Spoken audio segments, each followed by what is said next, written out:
Hello everyone, once again welcome back to the channel. मोनाबिलि जालायबायसो दहाय video बानायनो नागिरदोंमोन सम मोनाखै।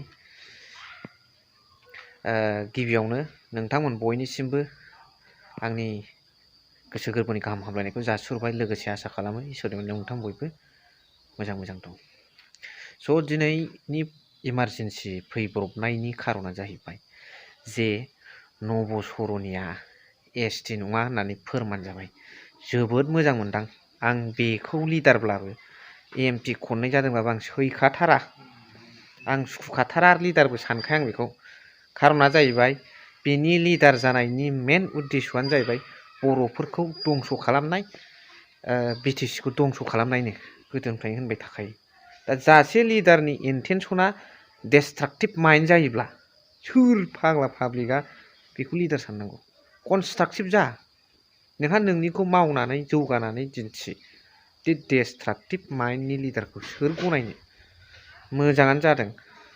जौ बेदर जाहोबावोसो आङो। फाइनाल क्लियारिफिकेसन जाथारबायब्लाबो बै टिकेट बोनाय समावहाय नमिनेसन गथायनाय समाव फोरमान मोनथारबा बेदर जौ जाहोलाजोबगोन आं। मोजां मोनदां बे नब सरनिया एसटि सार्टिफिकेट मोननो नागिरैखौ। जाय बिनि थाखाय खामानि मावदों साफ्रोमबो इनभल्भ गोनां मावग्राफोरनिसिम आंनि गोसो गोरबोनिफ्राय रोजा रोजा साबायखर। आरो मोनसेया जाहैबाय नैबे आसाम गभर्नमेन्टनि पलिसियानो जागोन बिटिसिनि टेट एलपि इउपि बेवहाय आरो गासै एसे बुरजा दं पस्टआ। दा बेवहाय 2800 था बेसेबां मोनदों। दा बेवहाय मोनसेखौल' आं बुंगोन जे 2021 नि जानुवारिनिफ्राय सासेनि बांसिन गथ' गोनाङा बेयाव क्वालिफाइड जानाय नङा। टेट एप्लाइ खालामनाया गथ' गोनांजों मा सोमोन्दो दं?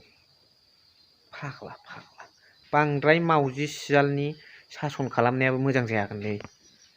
डाइरेक्टसो बुंनो लुगैयो आङो मामाखौ। सुबिदासो होनांगौ। बिस्रा गथ' गथाय फैबाय, साख्रि नागिरनाया गोबावसै। माबा सानै गथ' गोनां रोंगौथि गोनांमोनलायनो, गथ'आ हिनजाव लानानै सानै जाबाय, मोनला। बेफोर माबा मोनसे आयेन नामा? बेनिफ्राय साननो गोनां बाथ्रा, बेनिफ्राय बेफोरखौ जोंनि इउथ्सफ्रा जोबोर नोजोर होनो गोनां बाथ्रा। पुलिसफ्राव मा रेनायसेन्स लाबोदों साननो गोनां बाथ्रा। बेनिफ्राय जोबनायाव नोंथांमोना कमेन्ट हरबानो जाबाय। ओमफ्राय नैबे मोनाबिलि जाबायबो इउजि ब्रह्म सार होनायखौ नायलांदो। क'क्राझार जिल्ला दुलाराय बर' फरायसा आफादनि बे जथुम्मायाव बाहागो लाफैनानै जलाइसेयाव आं जोबोद मोजां मोनदों। आरो बे ओनसोलनि रायजो राजाफ्रा दुलाराय बर' फरायसा आफादनि सायाव गोख्रों फोथायनाय दं। फोथायनाय लाखिनांगोनबो, खारन बिथांमोना मिथिगौ रायजो राजाया जे दुलाराय बर' फरायसा आफादा हारिनि सिनस्रि। दिनै दुलाराय बर' फरायसा आफादनि मावनायनि गेजेरजोंनो बर'फोरा जुदि माबाफोर मोनसे मोनदोंबा, जा एसे मोनदों बेनि गेजेरजोंनो मोनबोदों। राजनैतिक सोमावसारनाय, रांखान्थि सोमावसारनाय, हारिमुवारि सोमावसारनाय गासिबो दुलाराय बर' फरायसा आफादनि गेजेरजोंनो जाबोदों। दिनै हारियाव माखासे बिराद गिदिर जेंनाफोर फैदों।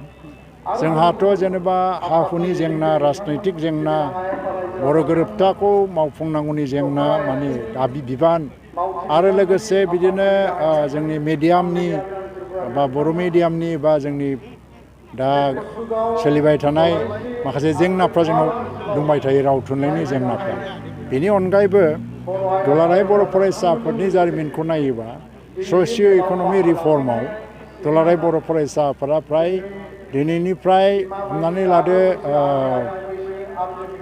1970 बा 75 मायथाइसोनि उननिफ्राय जिबादि मोनसे खामानि मावबोदों, जे जोंनि गेजेराव इक'नमिक कनसियासनेस लाबोनांगौ, कालचारेल कनसियासनेस लाबोनांगौ, ससियेल रिफर्मेसन लाबोनांगौ, बेफोरनि खामानिखौ मावै दिनैसिम लाबोदों। खिन्थु दानि आधुनिक जुगावबो, गोदान जुगावबो बर' समाजा राजनैतिक खारनावनो होन एबा गुबुन जाहोनावनो होन गामि ओनसोलाव बे समाज बेबस्थाफ्रा बायग्लिलांनायनि जाउनाव यां जेनेरेसनफोरनि गेजेराव मोनसे लागामसारा थासारि आरो फ्रास्ट्रेसनखौबो नुनो मोनदों। जायनि थाखाय ड्राग्स, सुइसाइड, माने गावजों गाव बुथारलायनाय, सोरनिबा हिन्जावखौ सोरबा हौवाया दोनखारनाय, आरो सोरबा हौवाजों सोरबा हिन्जावा खारफालांनाय उन्दै बैसोआव हाबा लानायनि जेंनाफ्राबो बारायफिनबाय थानाय नुनो मोन्दों।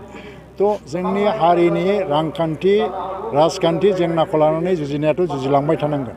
मोनसे हारिया जिहेतु जों फिसा हारि, जों भारतबर्ष बा गथै बिश्वआव नायोबा जों एसे फिसा जनसंख्याया आरो फिसा हारिफोरा थांनानै थानायनि जुजिनाया जोबनो रोङा। बबे समाव मा महराव फैयो बिदि होननानै जों सब समाव सोमावसारनांगौनि बाथ्रा नङा। जुजिनाया सोमावसारनायखौल' बुजिया, नाथाय जों जेब्लायबो गाव थांनानै थानो गावखौ फोथांनो थाखाय जेब्लायबो जोङो खामानि मावबाय थानांगौ जायो, जुजिबाय थानांगौ जायो।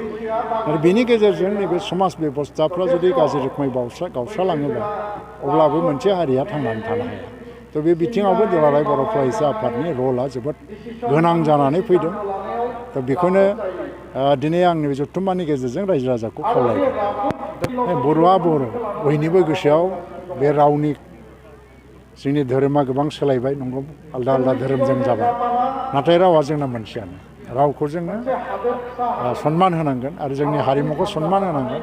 आरो जेरावखि थाया मानो जों बर' फिसाजो बे चेतनाया बयनिबो बिखायाव थायोबानो आरो जोङो बर' थुनलाइ आफाद आरो दुलाराय बर' फरायसा आफाद बादि आफादखौ जोंनि माहारिनि सिनस्रि हिसाबै बिथांमोना खामानि मावबाय थादों। जिहेतु बियो मा बुङो, बबेबा समाव गासै हारि नाङैनो बिथांमोना मोनसे खावलायनाय होयो जे ओरै जानांगौ।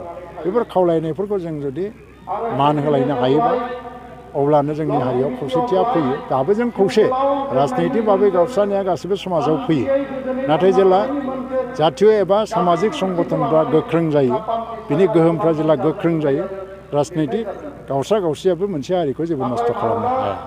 बेनि गेजेरजोंनो जों मावलांनांगौ आरो जों बेखौनो आङो खावलायगोन जे गोदान मोनसे कनसियासनेस, दानि मडार्न मोनसे जि एज, टेक्न'लजिनि एज फैदों जेला, बेवहाय मोनसे सिभिलाइजेसननि जुजिलायनाय फैदों। गाव गावनि सिभिलाइजेसनखौ गायसनलायनायनि, गिदिर गिदिर हारियाबो गावबागाव सिभिलाइजेसनखौ गोदानै गायसनलायनायनि मोनसे जुजिनाय फैदों। फिसा हारिफ्राबो गाव गावहानो मोनसे सिभिलाइजेसन दङ। बे सिभिलाइजेसनखौ ग्ल'रिफाइ खालामनांगौनि मोनसे सम फैदों। बेवहाय इन्टेलेक्सुयेल मोनसे वार नांगौ जादों। लेखा गोरों मानसिफ्रा गोजानाव खारनानै थाखोमानो नाङा, सिरि थानो नाङा। क्रिएटिभिटिखौ लाखिबाय थानांगौ आरो गावनि क्रिएटिभिटिनि गेजेरजों हारि एबा समाजनि लामा दिन्थिनांगौ।